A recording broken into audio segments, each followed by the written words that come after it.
Now imagine being told you are not competent to do your work and the reason given is the fact that you are a woman. Really? Well, that's something to think about for now.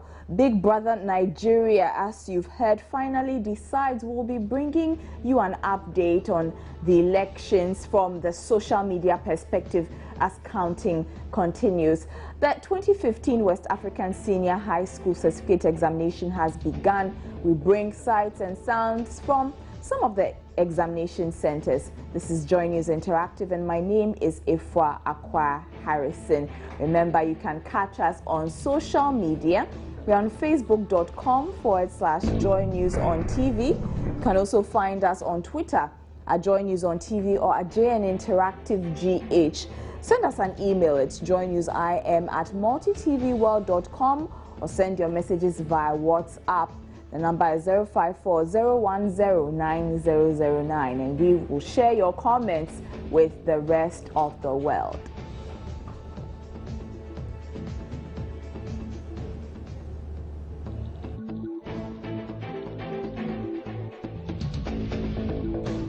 Now, the Minister of Fisheries, Sheriaite, has been asked to resign by a group of fishermen from the western and central regions, claiming that she is incompetent in the management of the fisheries industry. Let's listen to this.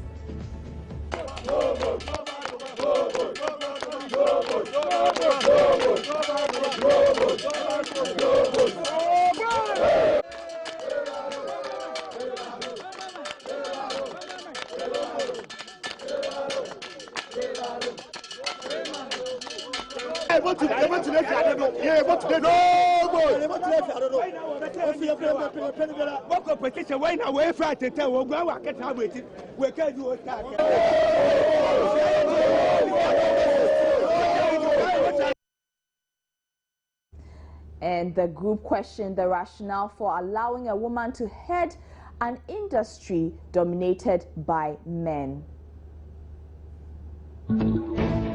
All vehicles that convey fuel from Tema Oil Refinery to the pumping stations at the various landing beaches have been fitted with electronic tracking devices. And therefore, from tow to the landing beaches, these vehicles are closely monitored. So if he is saying that there are diversions going on, I don't think it holds water, in the sense that once the vehicles are closely monitored, there is no way any vehicle can divert the fuel. Where we have national security, NPA, to mention a few. Then the second point was that there is lack of accountability. During the early part of 2014, the National Fisheries Committee, their headquarters, brought a team of auditors, and they moved from landing beach to landing beach for him to make this unfounded, baseless argument that will not augur well for the government.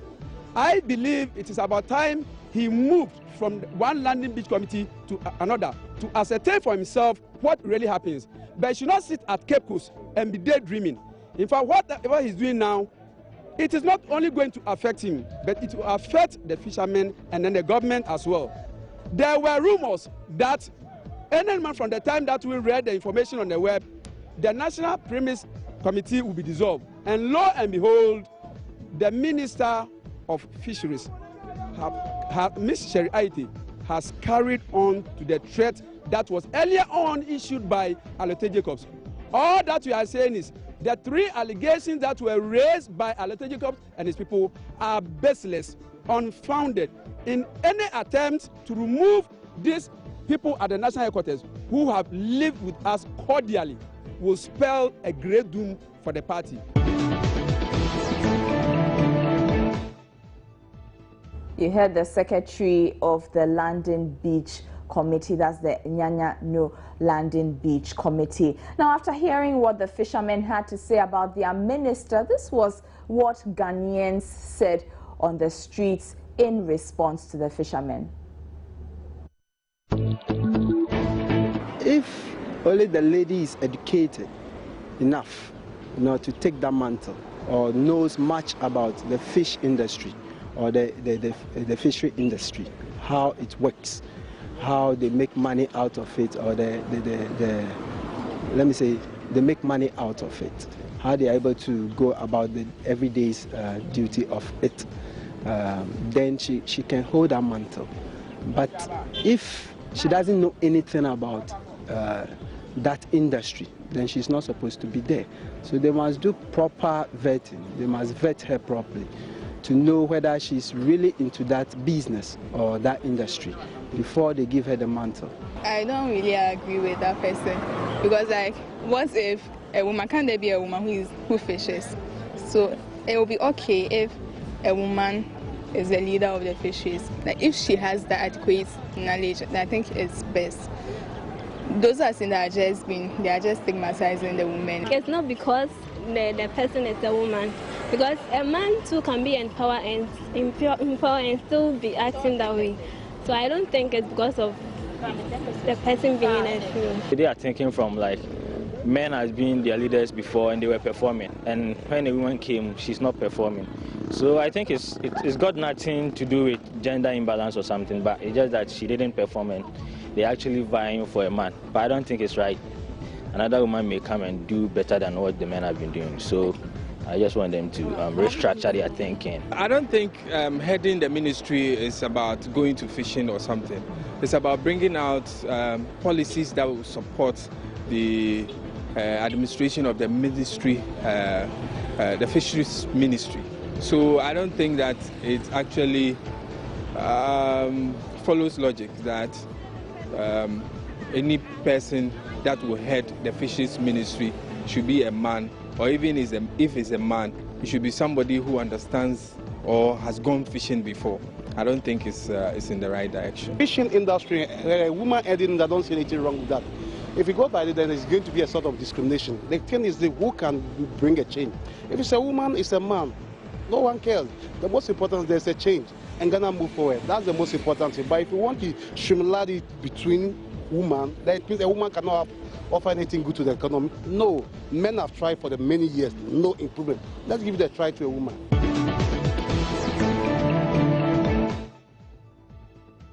Views from the streets, and you can read more about this issue on myjoyonline.com. The headline is there: Fishermen besiege Fisheries Ministry demanding resignation of the minister, and it tells you why they are doing so. According to them, Ms. Sheriaite has been making unilateral decisions without consulting them and must resign. They also cited, for instance, the dissolution of the National Premix Committee and the attempted plan to dissolve the landing beach committees as unacceptable. And then they presented a petition to the Deputy Minister of Fisheries and Aquaculture Development, Benita Sena Okiti-Dua, and the Deputy Minister promised to get the group's concerns addressed and have a response for them. And there's been a comment on this issue on My Joy Online, and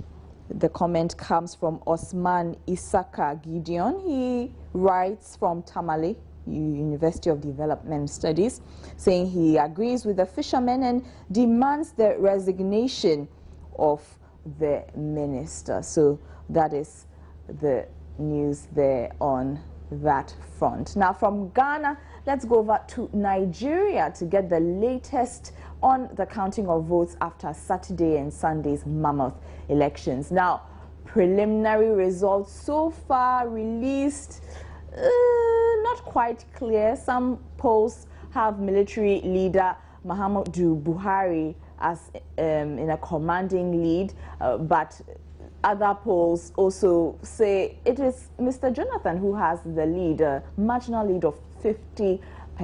That is what came out right before we came on, and where we've actually spoken to a reporter about the issue, and we have posted it on Facebook, and we're asking why the interest in the Nigerian election. And Nuokpo, God knows, Billy says it's because our relationship with Nigeria is very strong, and should anything bad happen in Nigeria, the first safest place they will think of is Ghana. Okay, so that's a comment from Nuokpo, God knows Billy, and we are joined on the telephone lines by Babajide Collins, a reporter with the Abuja Bureau of the Broadcasting Service of Ekiti State, to give us an update on the latest situation. Welcome to Joy News Interactive.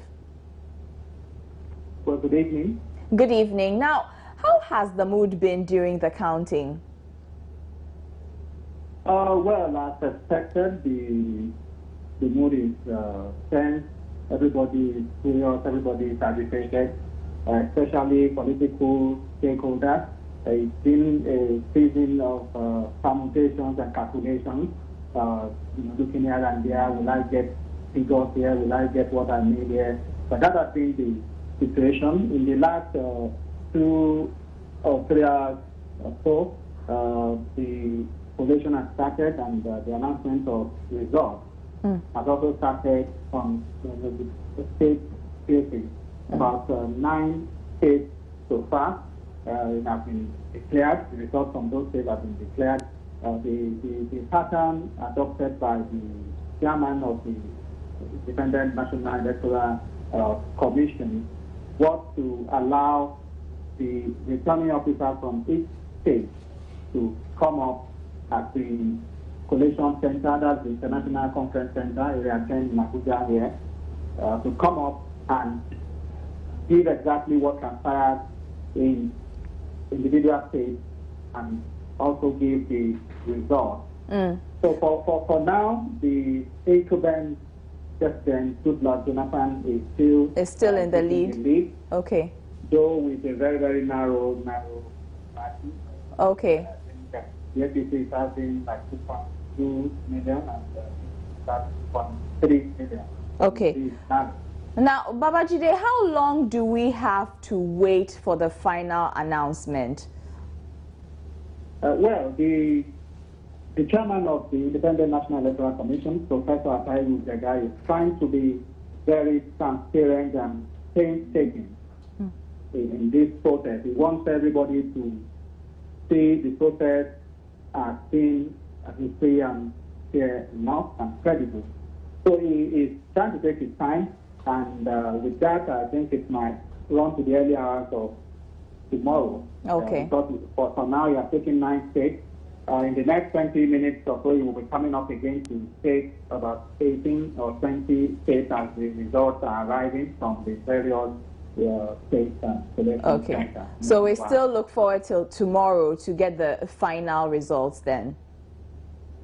Yes, most likely. All right. Thank you so much for taking time to talk with us, and we wish all Nigerians well. So how closely are Ghanaians monitoring the Nigerian election? And I started reading a few of the comments before we posted it on social media, and we've been asking why there seems to be this profound interest in the Nigerian election. Salim Said says it is simple. Currently, we have a lot in common politically. Goodluck and Mahama are friends, so the opposition in Ghana wants the opposition in Nigeria, Buhari and APC, to win. Alex Esuman says because the NDC and the PDP are the same colors and all use umbrella. Okay. Nana Owusu Clifford says this will determine if the incumbent government will be given another 4 years or not. And Ronald Diebois is saying that it is because of the similarities between Nanado and the general and that of JDM and also Jonathan. Good luck, Jonathan. Jerry Harry Lawson Bakuri, good evening to you. He says, while Ghanaians will also be going to the polls soon, and some believe that a change there could also affect the outcome of our election here. While some also hold the view that the outcome of the election could affect our ailing economy should in case Jonathan loses out. To me, these analyses are neither here nor there, so the doubting Thomases should keep mute and watch out. May the best candidate win. Mon-eyed is writing from Nigeria. He says it's 50-50 chance here in Nigeria. Anybody can win, though the GEJ leading GMD after 9 state results. Okay, and Let me see if I can get another comment.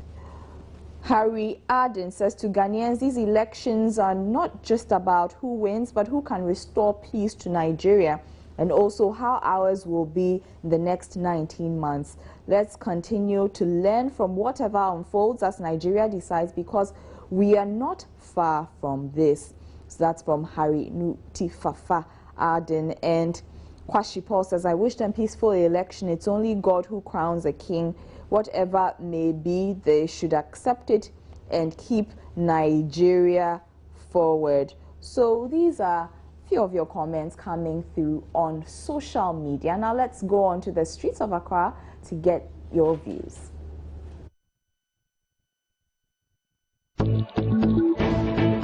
Yeah, I've been following it, let me say, for the past 2 days.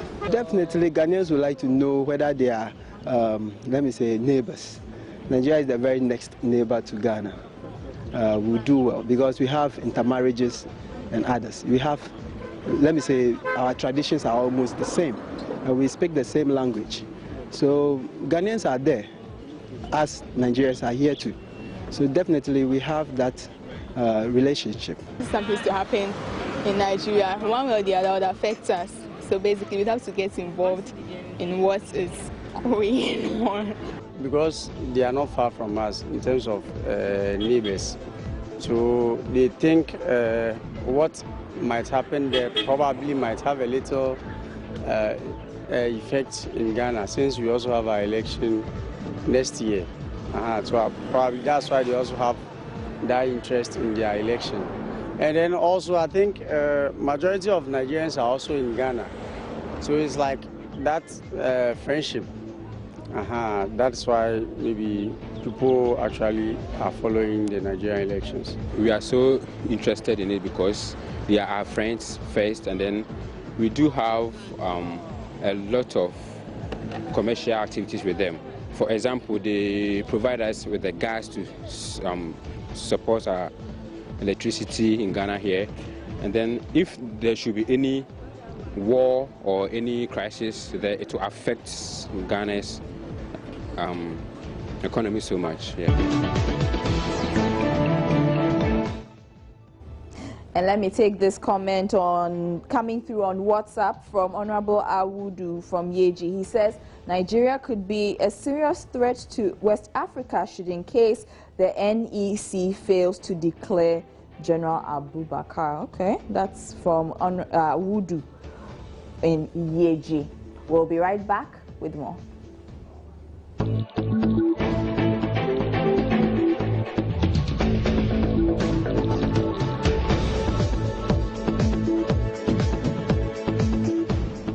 Welcome back to Joy News Interactive with me, Ifwa Akwa Harrison. Now, a total of 268,771 final year senior high school students candidates sat for this year's West African Senior School Certificate examination today. The figure represents an increase of over 20,000 candidates, actually, over the 2014 figure of 242,162. The exams is being conducted in 866 centers in Ghana, Nigeria, Liberia, Sierra Leone, and the Gambia. We wish all candidates the best of luck in the examination, but let's hear what some of them have to say about the exams.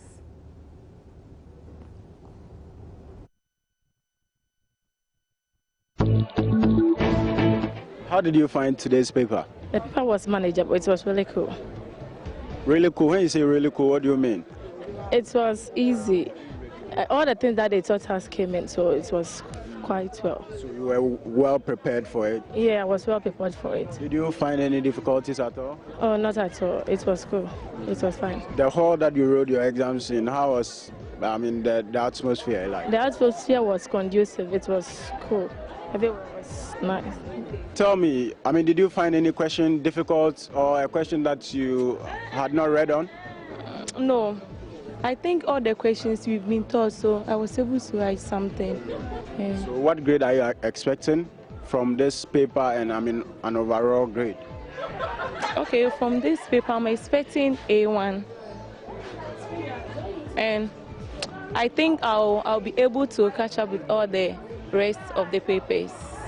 What are some of the challenges you face preparing for this exams? Had to wake up at dawn to study. We had light out.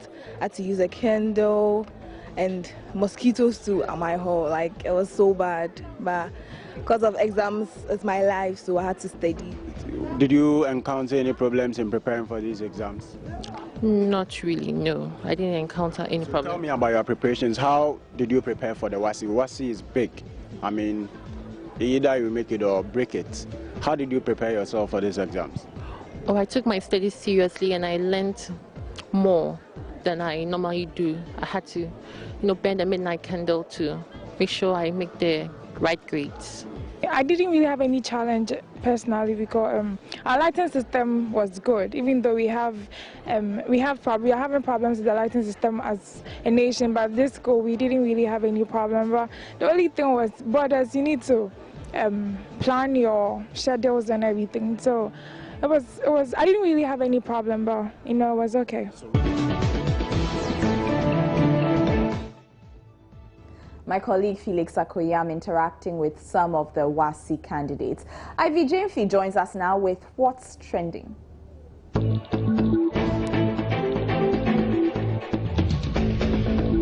So the Nigerian elections is also trending online. Let's see what people are saying on the hashtag Nigeria Decides. Tolu Ogunleshi says reports of large-scale rigging in the Delta are disturbing. Basically, PDP wants to use 3 or 4 states to win this election.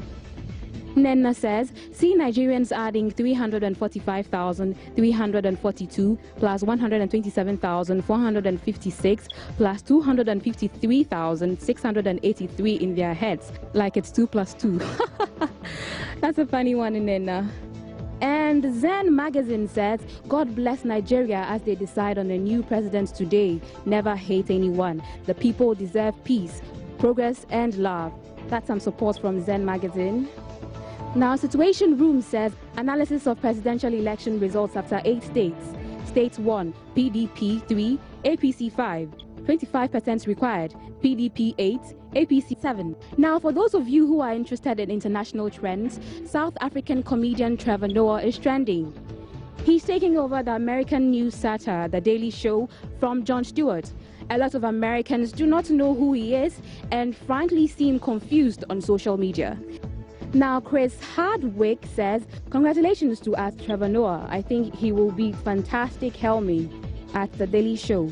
Super funny dude with a great pub. And Saloon.com says the right-wing backlash to Trevor Noah is about to get very, very ugly. This has been What's Trending. My name is Ivy Jamfi. Take the picture of the day now. I beg, light day my house. Google question. That's a #1 question. It would be great if you could do this. Welcome back, Steve. It would be great if you're leaving the office to go home and you can just type in somewhere and Google find locations out, to see where the power is. Yes.